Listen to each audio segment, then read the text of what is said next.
નમસ્કાર કલમ યુદ્ધ સમાચારની સાથે હું છું આપની સાથે પાયલ બામભણિયા। તો જોઈએ આજના મહત્વના સમાચારમાં। સરકારે દિવ્યાંગોને મદદરૂપ થવા અનેક યોજનાઓ બહાર પાડી। સરકારી અધિકારીઓ દિવ્યાંગોને આ યોજનાનો લાભ આપવા માંગતા નથી। સુરતમાં કલેક્ટર કચેરી ખાતે પહોંચ્યા દિવ્યાંગ લોકો। અંત્યોદય યોજના અંતર્ગત અધિકારીઓ લાભ ન આપતા હોવાની દિવ્યાંગોની રજૂઆત। તૂટતા પગ હાથમાં લાકડી અને એકબીજાના સહારે કલેક્ટર કચેરીમાં આવી દિવ્યાંગોએ કરી જિલ્લા કલેક્ટરની રજૂઆત। દિવ્યાંગોએ જણાવ્યું કે સરકાર યોજના બહાર પાડે છે પરંતુ અધિકારીઓ તેનો લાભ આપતા નથી। બ્યુરો રિપોર્ટ કલમ સમાચાર સુરત।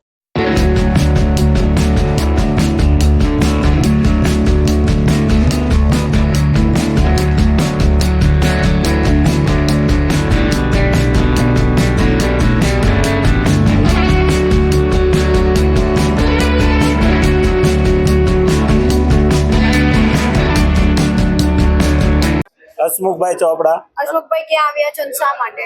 અમે કલેક્ટર કચેરી આવ્યા છીએ। દિવ્યાંગોને જે અંત્યોદય અને બીપીએલ કાર્ડ યોજનાનો લાભ મળવો જોઈએ નથી મળતો। રજૂઆત કરવા છતાં 5-6 મહિના થઈ ગયા અને એ ઓન પેપર જ છે। એનો અમલ કરાવવા માટે અમે અહીંયા આવ્યા છીએ।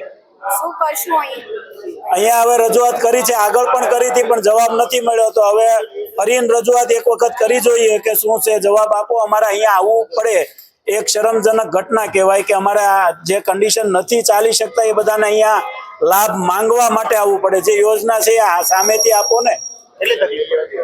અમારે ચાલવામાં જો બધાને જાણે જ છે કે દિવ્યાંગોને કેટલી અગવડતા પડે। એ આખા સુરતમાંથી બધેથી દરેક ઝોનમાંથી અહીંયા આવ્યા છે, તો એને કેટલી પડે એ તમે મીડિયા લોકો જાણી શકો છો કે કોઈના સહારા વગર ના ચાલી શકે એને અહીંયા આવવું પડે।